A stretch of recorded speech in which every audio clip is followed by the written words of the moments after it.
But at Suez, I had one female boss. She was CFO. And what difference did that make, even in just your... Huge.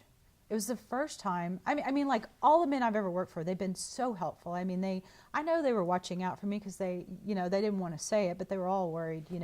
Like was in Brazil driving home, they were always making sure that I was back or something like that.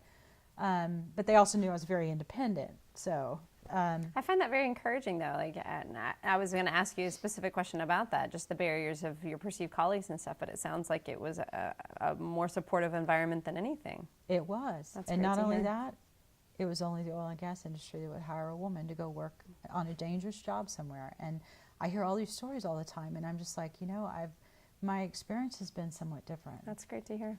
So it was helpful. She was a very kind person, very smart, but she was very demanding. But during that point in time, I think I was transitioning to where I was being in more of a corporate environment. And she really did a lot to give me advice, how to handle some of the situations that came up in the board, because she was also in there. But also, I think, began to start kind of polishing me up.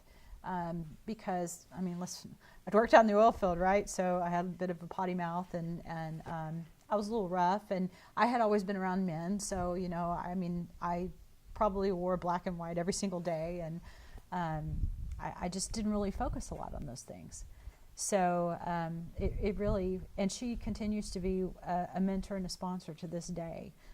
So she was very helpful.